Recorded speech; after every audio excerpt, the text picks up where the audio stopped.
ভালো। আমি আবারও বলবো, হাততালিগুলো একটু জোরে চাই ওদের জন্য।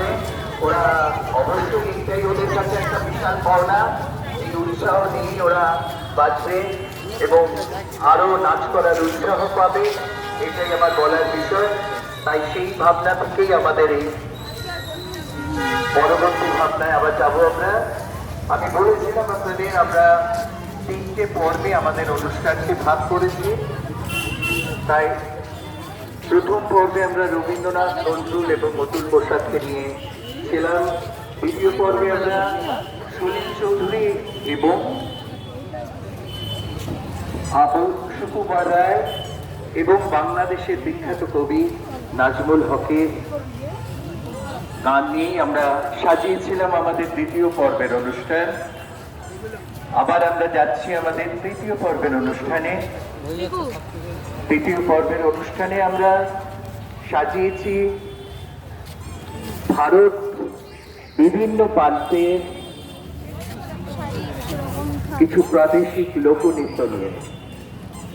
সেরকমই লোকনৃত্য একটি হল গরবা। গরবা সাধারণত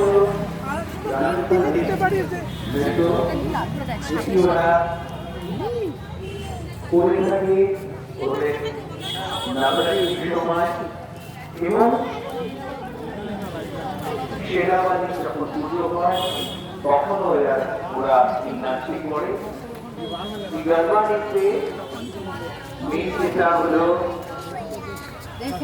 ওদের এটা 500 টাকা। নাচটার গতিটা থাকে 4-4 ছন্দে, আর এই 4-4 ছন্দেই গরবা হয়ে থাকে এবং গরবার মূল হলো হাতে তালি দিয়ে নৃত্যটি করা হয়ে থাকে। আর সেই গরবা নিয়েই আসছে আমাদের নৃত্যের শিল্পীরা আজকে যারা আছে। তার আগে একটু বলে দিই, আমাদের নৃত্যের তরফ থেকে যিনি সাউন্ডে পরিচালনা করছে ঋষিকা দাশগুপ্ত, আর লাইট সাউন্ড যারা দিয়েছেন তাদের ধন্যবাদ দাদা। এবং আবারও আমাদের পৌরমাতাকে ধন্যবাদ জানাই, 2 নম্বর ওয়ার্ডে শ্রীমতী কাকুলি সেনকে সুন্দর মেলা প্রাঙ্গণে আমাদের নেতৃত্বে অনুষ্ঠান করতে সুযোগ করে দেওয়ার জন্য। আর মেলা নেতৃত্বে জমে উঠেছে আমরা আসছি এবারে গরবা নিয়ে।